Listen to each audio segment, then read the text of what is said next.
Hey guys, thanks for checking out my channel. My name is Peggy and I'm growing a cut flower garden here on my allotment in Kanagawa Prefecture, Japan, which is just south of Tokyo in USDA Zone 9B. So guys, check it out. The allotment is really starting to fill up and we have our first flowers.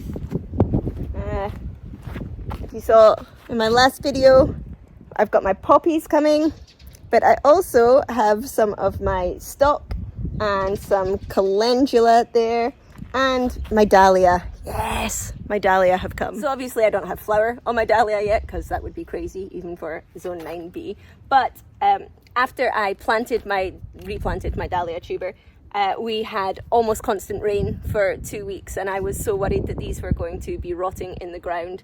And then last week I saw 2 shoots had come up out of the 9 that I'd planted. And I was like, well, at least I'll get 2 dahlia, but I'm still a little bit worried. But now I have more. Okay, so these are the first 2 that came up and you can see that they have got nice height on them.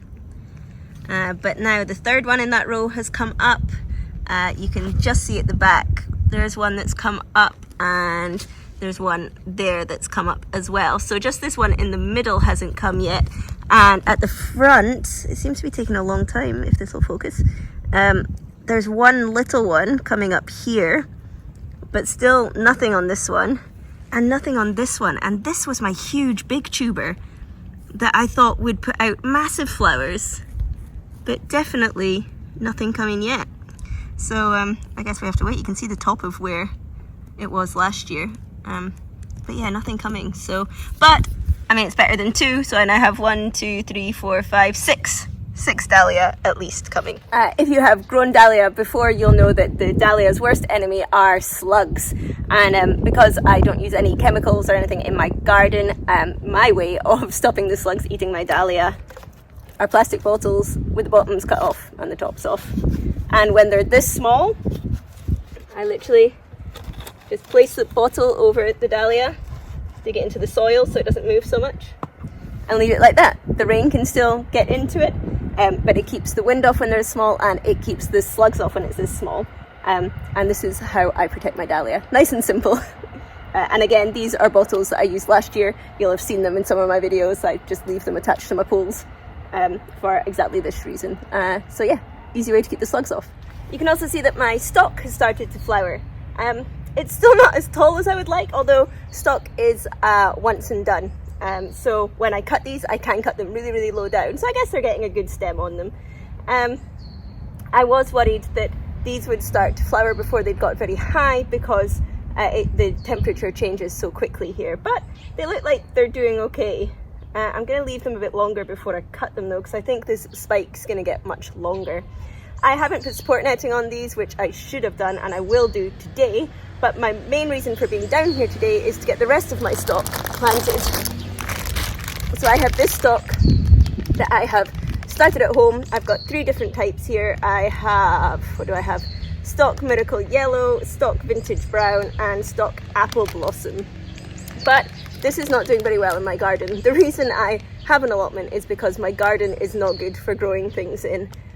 It's windy, it's shady, and it's just not great. So I want to get these out even though they're a bit smaller than I would like. And one problem I'm having is, and I had it with these as well, is when I was growing them like this, they were really squiggly. They didn't really grow straight. They were obviously always searching for the sun.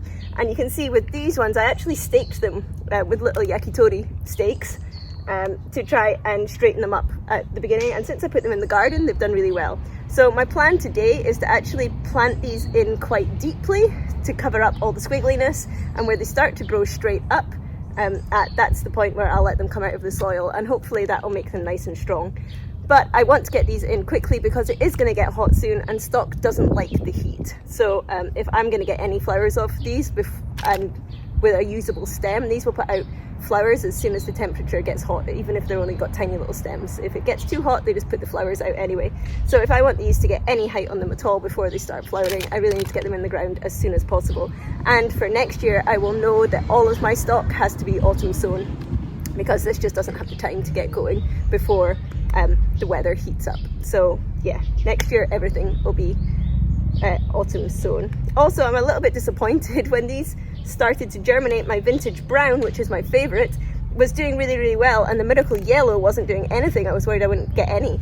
And now the miracle yellow is what I've got the most of, and most of my vintage brown has died off. Had a big problem this year with wetting off. Just like I say, because they weren't getting enough sun, they're getting all squiggly, and because they were sitting in shade, when they were getting wet, they were staying wet and they didn't like it. So I'm going to get as much of these in the ground as I can. Now, I planted these 4 to a row, but they are kind of tall and skinny, so I'm actually going to crowd them together a bit more with these ones and just get as many as I can in the ground. Is my plan.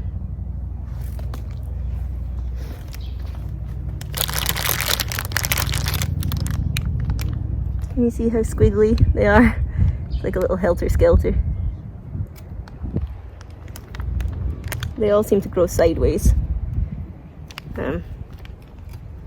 before they start going up. So let's get these in the ground.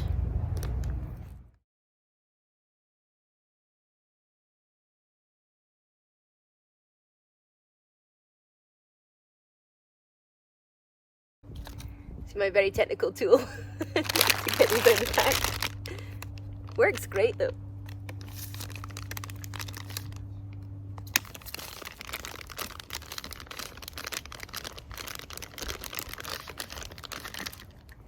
Ta-da! A spoonful of plants.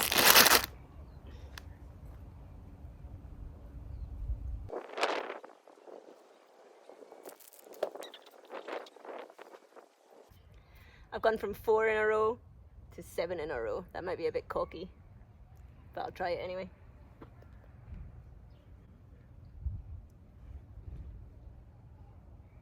And I'm just planting them right up to their first leaves to try and straighten out those squiggly stems. Get some better rooting on them.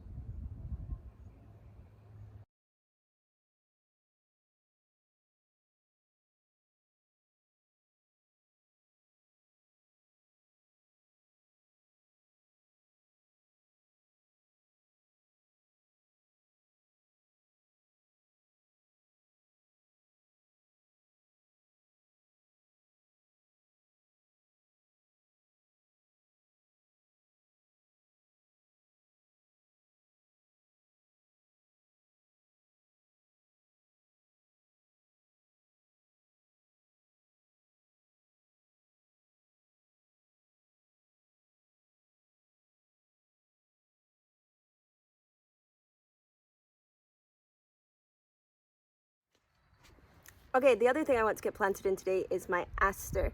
Now, if you watch my previous video, you'll know that I actually direct sowed some of my aster 2 weeks ago, and I'm not seeing much come through. Not much going on there yet, but I'm still hopeful.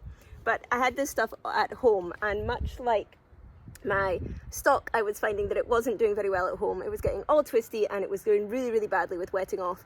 And it was very leggy. Because like I say, my garden's shady, so it was searching for the sun and just getting really, really leggy. So 2 weeks ago, I took it out of the smaller cell trays I had, and I put it into these pots. And when I did that, I did exactly what I just did with my stock. I took it out of the cell that I was growing it in.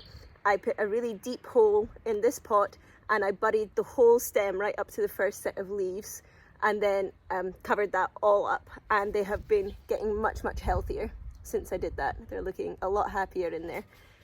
So again, I just want to get them in the ground and away from my really bad growing garden. So I have one of each row. Now I don't have as many because I had the problem with them wetting off and just the stalks snapping.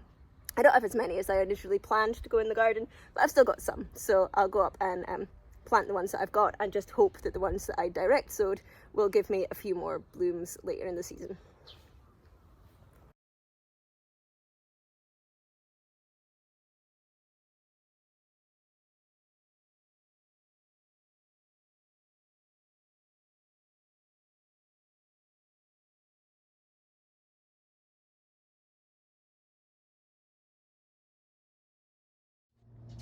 Okay, so that is all planted up, and I have put some support netting on as well, which I should have done before. You can see how much the stalk at the back are appreciating that already. The poppy would have benefited from it as well. I really need to start putting this on really early. It just, when you're doing 2 plantings like this, when you put the netting on, it's really annoying and gets in the way when you're trying to put in the smaller ones. So I decided to leave it off until that, but I should have done it earlier.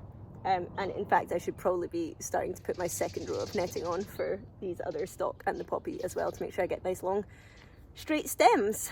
But that is all from me today. That is me, got poppy, stalk, aster. So the only thing to go in this row still is my rudbeckia. I'm gonna do a little video next week about seeding my rudbeckia. I have 2 different types. I have a Sahara mix and a caramel mix, and I have started the Sahara and I'm getting really bad germination on them, to the point where I might not get any. I think they keep coming up and then wetting off really quickly, and I didn't have as much seed as I thought in the packet, so I might end up with all caramel, which I am going to seed next week, but I'll make a wee video about that and talk more in depth about what's going on there. So we are starting to fill up. You can see my calendula flowers come, my gypsophilia is starting to come as well. I have some statice that is going to go into the garden really soon as well, that I've started on at home. And so we're almost there. The garden's almost filling up. I've got very little left at home. Worryingly, most of the stuff I have at home are my filler flowers, and the same as last year, I ended up having enough flowers and no filler at all, so I'm a bit worried that I'm going to end up with that as well, that these will all bloom before any of my filler is ready. But c'est la vie, live and learn again. But if you want to follow along and see what happens here and how the flowers do and when my dahlia come up, then remember to hit the subscribe button below. If you want to see what I do with the flowers I cut, I'm about to cut some of these poppy. If you want to see what I do with those, then check out my Instagram page, which is From the Witch's Garden, and I will see you guys next week. Bye!